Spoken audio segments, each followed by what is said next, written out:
સમ્યક દ્રષ્ટિ ઉત્પન્ન થવાને કારણે એને સંકિત પ્રાપ્ત થાય છે. પેલી ગાથાના લક્ષણથી એને સમ્યક દ્રષ્ટિપણું આવ્યું અને બીજી ગાથામાં એને બોધ મળ્યો, તો બોધ મળતા એને સંકિત પ્રાપ્ત થયું. કારણ કે આ બીના નયનની વાત એને સદગુરુ સિવાય ક્યાંયથી મળે એમ નથી. કોઈ જગ્યાએથી ગમે તેટલી જગતની યુનિવર્સિટીમાં આપણા વડીલોની તાકાત હોય એટલું આપણે છોકરાને ભણાવીએ. ભારતની બધી શ્રેષ્ઠ યુનિવર્સિટી વિદેશની અંદર અમેરિકાની, જાપાનની, જર્મનીની, ઓસ્ટ્રેલિયાની, જ્યાં જાઉં ત્યાં ફરી વળીએ. બધા અભ્યાસક્રમને કંઈ છોકરાને કહે તું લગાવ 40 વર્ષ સુધી ભણ. બધે ભણીને આવીને ક્યાંય એને કંઈક તું આત્મા ભણ્યો, મુક્તિના પાઠ ભણ્યો, ક્યાંયથી એ નહીં મળે એને. એકમાત્ર પોતાના આત્માનો લક્ષ તો સદગુરુ પાસે થાય. એટલે કૃપાળુદેવે આત્મસિદ્ધિની પ્રારંભમાં કીધું, સેવે સદગુરુ ચરણને ત્યાગી દઈ નિજ પક્ષ, પામે તે પરમાર્થને નિજ પદનો લે લક્ષ. કૃપાળુદેવે કહ્યું આ ગાથાને સમજાવતા, પ્રભુના વચન એટલા માટે લઉં છું, આ વચનામૃત વાંચવાની આપણને કંઈક ભક્તિ જાગે, આપણને સાંભળવામાં જ ઘણું ગમે. કોઈ દી હાથમાં પાનું લઈને પ્રભુના વચન વાંચતા નથી. નિયમ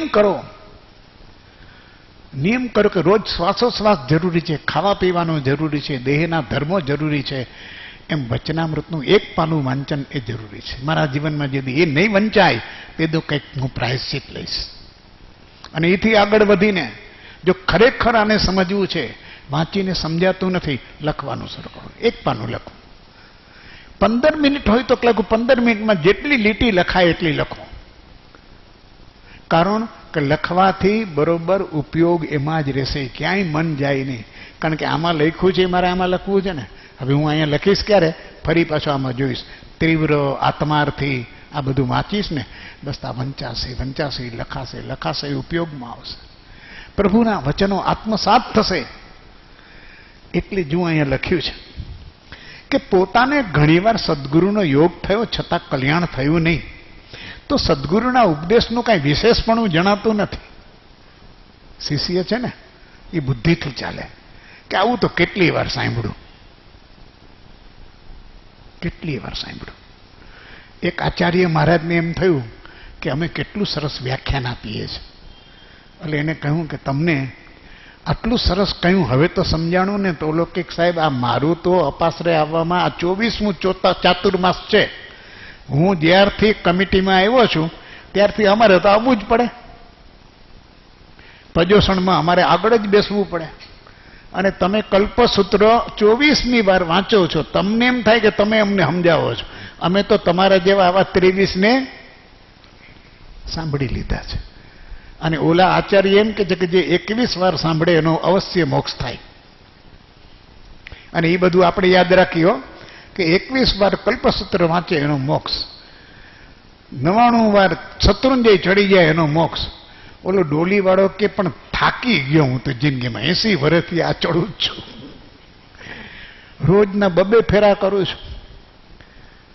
તો મોક્ષ એનો થવાનો છે કે આ જાત્રા કરવા વાળાનો થવાનો છે? તો કે છે કે જુઓ, જે પોતાના પક્ષને ત્યાગી દઈ સદગુરુના ચરણને સેવે તે પરમાર્થને પામે. અર્થાત પૂર્વે સદગુરુનો યોગ થયાની વાત સત્ય છે, પરંતુ જીવે ત્યાં તેને સદગુરુ જાણ્યા નથી અથવા ઓળખ્યા નથી, પ્રતીત્યા નથી, અને તેની પાસે પોતાના માન અને મત મૂક્યા નથી. અને તેથી સદગુરુનો ઉપદેશ પરિણામ પામ્યો નહીં, પરમાર્થની પ્રાપ્તિ થઈ નહીં, અને પોતાનો મત એટલે સ્વચ્છંદ અને કુળ ધર્મનો આગ્રહ છોડ્યો નહીં.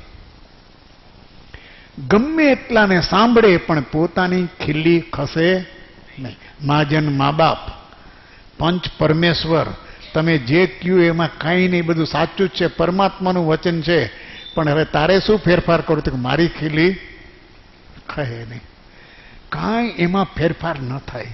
તો કે છે કે એણે સદુપદેશ ગ્રહણ કરવાનો જો એ ઈચ્છા કરી હોત તો ચોક્કસ એને આ પામત, પણ એ પામ્યો નથી. પામે તે પરમાર્થને, તે શબ્દ ઘણો મહત્વનો છે. આત્મસિદ્ધિમાં કેટલાક તો, તે, જે, આ એટલા બધા મહત્વના છે કે જરાય ધ્યાન બહાર ન જવા જોઈએ વાંચતી વખતે. કોણ પરમાર્થને પામે? તો કે જેણે પોતાના પક્ષને છોડીને સદગુરુના ચરણ સેવ્યા છે. આપણે આપણી માન્યતા કાયમ રાખીને સદગુરુને સાંભળવા જઈએ છીએ. એટલે ધર્મ હું જાણું છું, મોક્ષ હું જાણું છું, જે કંઈ સ્થિતિ છે એ બધી તત્વની મને ખબર છે, અને હું તો એને સાંભળવા માટે જાઉં છું તો લોક લાજથી જાઉં છું, મારા અહમને પોષવા જાઉં છું. તો કે છે એ પરમાર્થને પોતાનો પક્ષ છોડતો નથી. ત્યાગી દઈ નિજ પક્ષ, પોતાનો મત, પોતાનું માન, પોતાની માન્યતા, પોતાનો આગ્રહ, પોતાનો સ્વચ્છંદ એ છોડવો પડે. એ પરમાર્થને પામે. અને પરમાર્થને પામે એટલે શું થાય? કોઈ કે કોઈ પરમાર્થને પામ્યો, શું પામ્યો? નિજ પદનો લે લક્ષ્ય. હવે એનું લક્ષ્ય બંધાઈ ગયું, નિજ પદની પ્રાપ્તિ. બસ મારે મારા આત્મતત્વને પ્રાપ્ત કરવું છે. અત્યાર સુધી એને જગતના પદાર્થો પ્રાપ્ત કરવાતા, પદ પ્રાપ્ત કરવું હતું, સમૃદ્ધિ પ્રાપ્ત કરવી હતી, પ્રતિષ્ઠા પ્રાપ્ત કરવી હતી, સંબંધો પ્રાપ્ત કરવાતા. જગતમાં જેટલા વિષયો છે એ વિષયમાં પોતાની જેટલી પહોંચ હોય એ બધું એને મેળવવું હતું. ઈચ્છા, વાસના, એના તંતુથી જોડાયેલો જીવ, એની 24 કલાકની પ્રવૃત્તિ, અઠવાડિયાના 7 દિવસ, મહિનાના 30 દિવસ અને વર્ષના 12 મહિના, 365 દિવસ, એને આ જ પ્રાપ્ત કરવું હતું. એને આ નિજપદનો લક્ષ્ય બંધાઈ ગયો કે પ્રાપ્ત કરવા જેવો તો કેવળ આત્મા છે. બોધનું પરિણમન થયું અને સંસાર સંબંધી હવે એને હેય અને ઉપાદેયનું જ્ઞાન થયું, તત્વનો બોધ થયો. એ ધર્મનું સ્વરૂપ સમજો, જ્ઞાનીનો બોધ મળ્યો તો એને થયું કે ધર્મ હું પામ્યો નથી પણ કેમ પામીશ? તો જ્ઞાનીએ ધર્મનું સ્વરૂપ કહ્યું છે.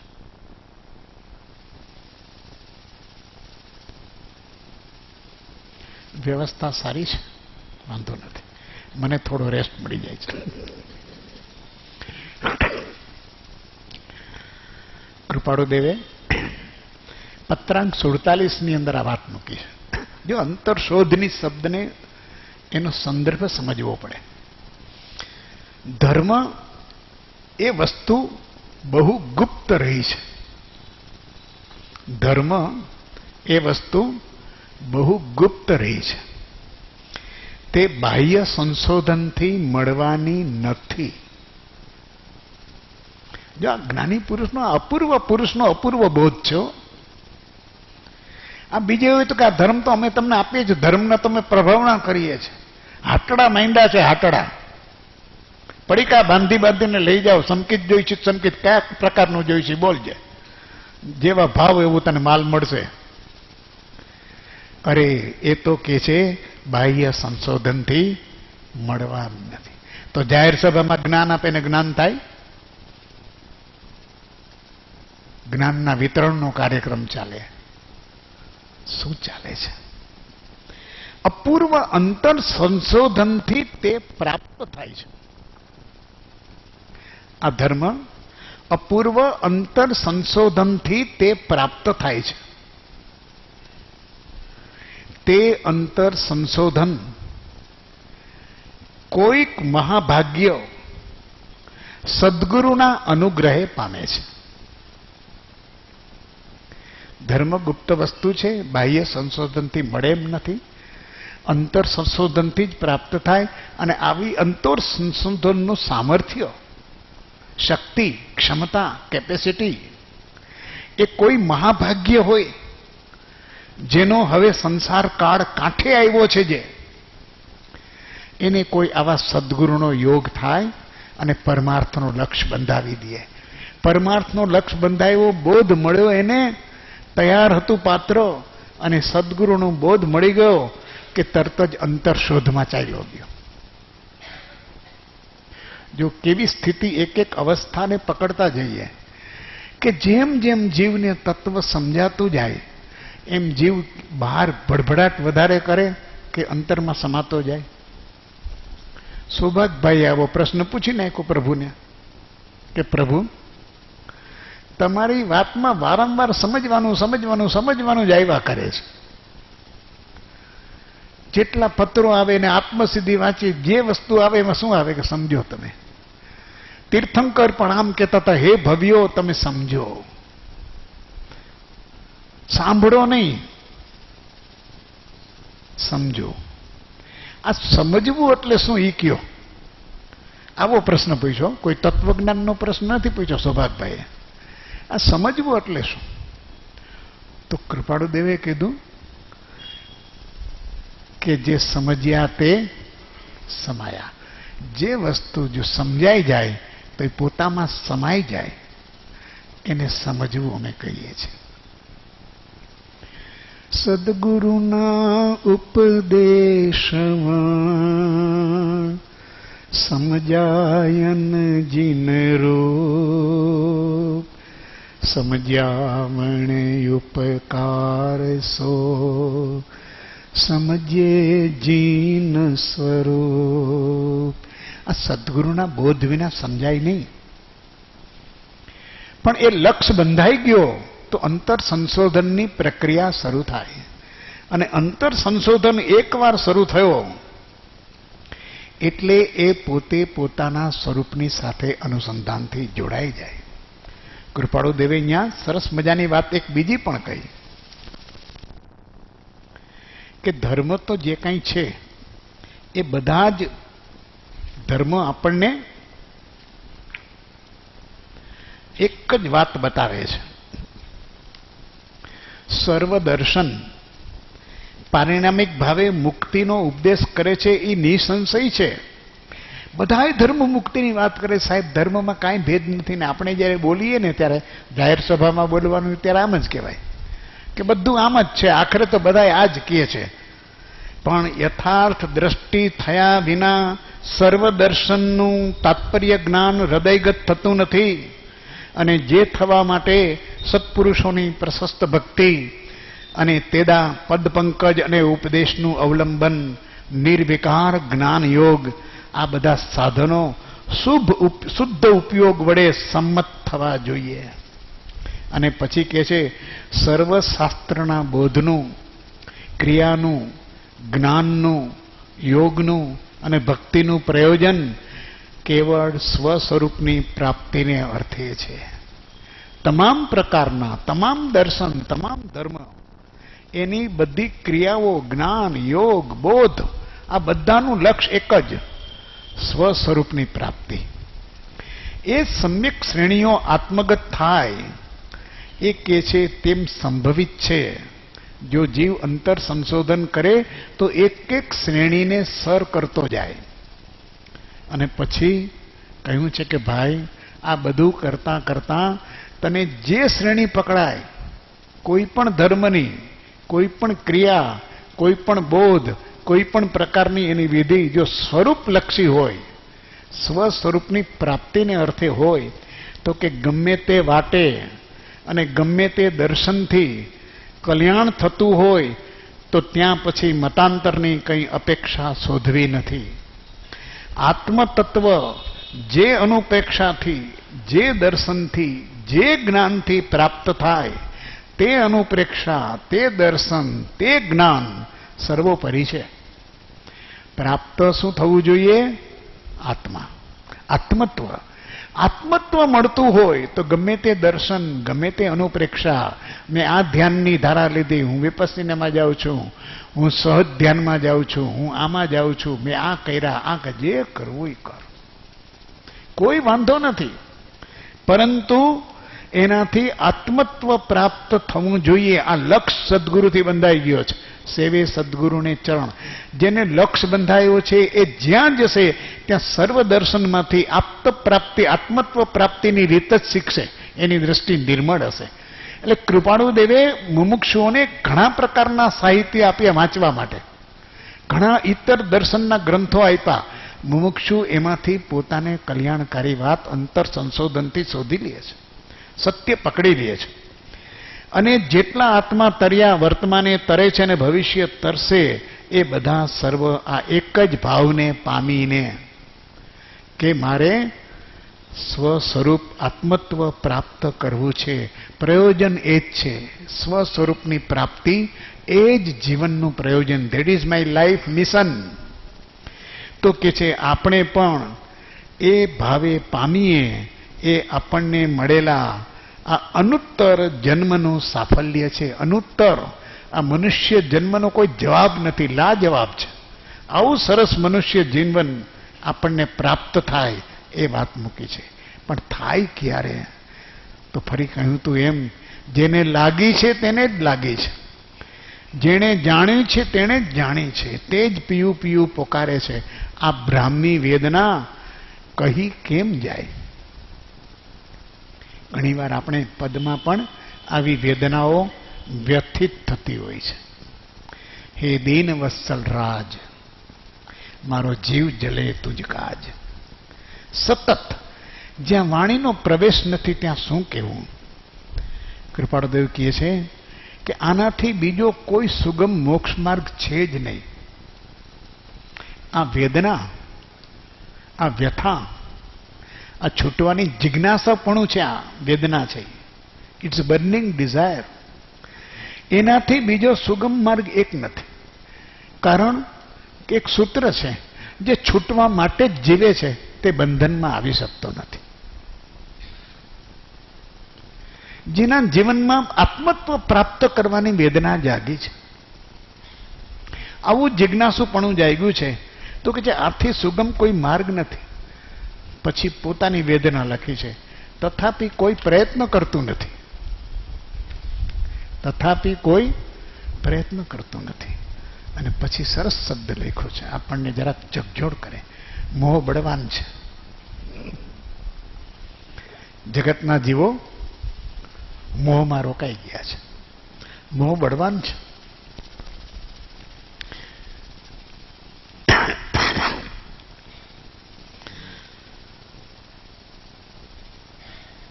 એ જ્યારે અંતર્મુખ થાય છે ત્યારે અપક્ષપાતી બને છે. શું પરિણામ થાય અંતર્મુખ થાય તો? અપક્ષપાતી બને છે.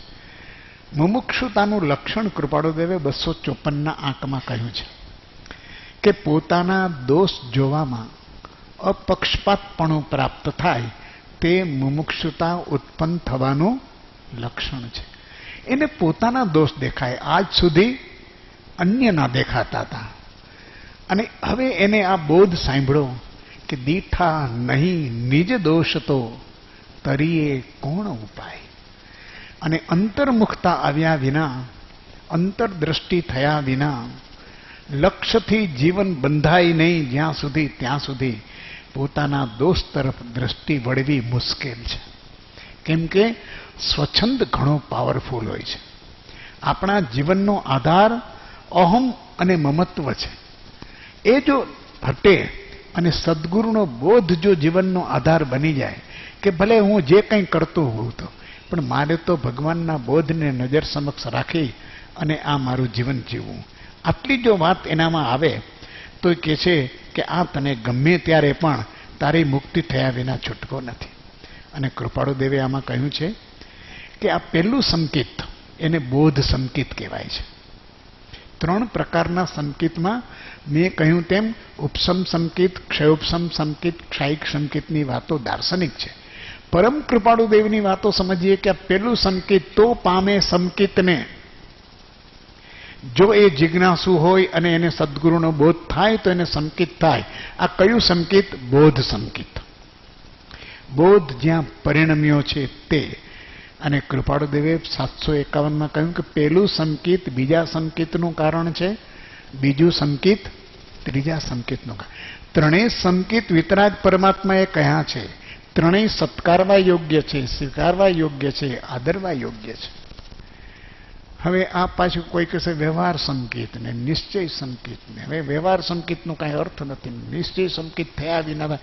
પણ નિશ્ચય સંકેત એટલે શું? એ માત્ર કલ્પના સિવાય કાંઈ નથી. વ્યવહાર સંકેતથી જ તને ખબર પડે કે સંકેત શું થયું. પણ આવું બધું ચાલે. અહીંયા ભગવાનની વાતમાં કહે છે કે ભાઈ આ એને સત્પુરુષના વચનનું અવલંબન લીધું છે. એ અવલંબન આ શ્રુત જ્ઞાનથી આત્માને નિર્મળ કરે છે, બોધથી આત્માને નિર્મળ કરે છે. જીનવર કહે છે જ્ઞાન, એની અંદર આ વાત કૃપાળદેવે કહ્યું છે. શાસ્ત્રો વિશેષ કયા વિશેષે જીવ કરવા નિર્મળો. શાસ્ત્રો તો જ્ઞાની પુરુષોએ કેટલા બધા લખ્યા છે, પણ આ બધા શાસ્ત્રોનો ઉદ્દેશ એક જ છે. આ બધા શાસ્ત્રોનું પ્રયોજન એક જ છે. આ બધા શાસ્ત્રોનો હેતુ એક જ છે, જીવને નિર્મળ કરવો, જીવ કરવા નિર્મળો. અને આ રીતે શાસ્ત્રોથી વિશેષ જાણવું. શાસ્ત્રો સહિત જો જાણ્યું નિજ રૂપને વિશેષે જાણવું, તો કે ત્યાં તેનો આશ્રય કરવો, જીવનો આશ્રય કરવો. જીવના આશ્રય ઉપર જીવવું, સ્વરૂપના આશ્રય જીવવું, શરીરના આશ્રય ન જીવવું. આપણું જીવન શરીરના આશ્રય છે. બહુ આ ટૂંકો ગાળો છે. અનંત કાળની યાત્રામાં આ શરીર તો 5-25 વર્ષનું આયુષ્ય તો કેટલું બધું તકલાદી છે, કેટલું ટૂંકું છે. અનંત કાળમાં તો આ 100-200 વર્ષની તો ક્યાંય હિસાબે નથી. એને ક્યાંય આપણે કહીએ ને હાંધણમાં ન મુકાય એવું આપણું જીવન. છતાં એને આપણે એ શરીરને એને આશ્રય માન્યો છે. જ્ઞાની કહે છે કે બોધના આશ્રય, સ્વરૂપના આશ્રય જીવો. એટલે કૃપાળુદેવે એક પત્રમાં સરસ વાત લખી છે કે મોક્ષ માર્ગમાં 2 પ્રકારના જીવોની પ્રવૃત્તિ છે. એક જ્ઞાનીની અને બીજો જ્ઞાનીના આશ્રયવાનની. જો જ્ઞાની થઈ શકાય તો શ્રેષ્ઠ.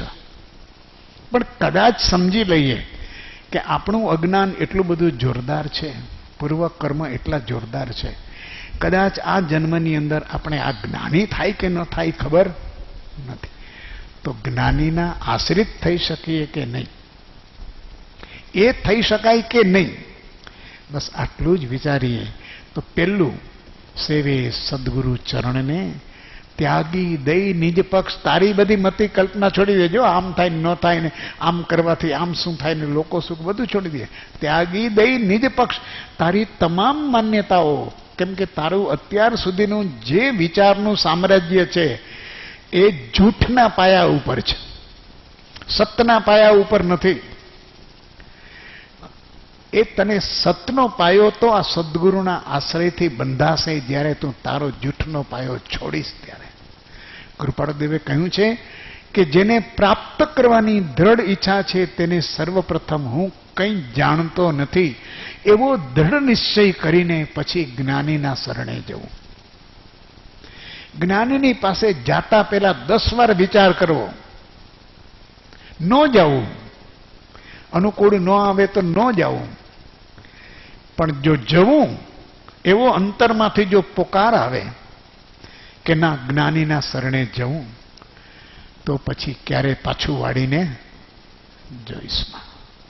દ્રઢ આશ્રય કરજે કે બસ હવે તો દેહમ પાતયામી વા કાર્યમ સાધયામી. હરિભદ્ર સૂરી કહે યોગ દ્રષ્ટિ સમુચયની અંદર કે દેહ પડી જાય તો માન્ય છે, કાર્યને સાધીશ. સાધતા સાધતા દેહ પડશે તો નવો દેહ કાર્યને સાધશે. અને આમને આમ દેહ પડી જશે તો પાછું નવે નાકે દિવાળી થવાની. જ્યાં જાય છે પાછા સંસારના પ્રપંચની અંદર પડ્યો જઈશ. તો હરિભદ્ર સૂરીએ સરસ એક વાત મૂકી. એને કહ્યું કે સાધકનું દશા કેવી આવો બોધ મળ્યા પછી અંતરશોધમાં, તો કે ભવે તનુ ચિત્તે મોક્ષ. એનો ભાવ છે એ તો શરીર પૂરતો મર્યાદિત છે, એના ચિત્તમાં મોક્ષ છે. ભવે તનુ ચિત્તે મોક્ષ.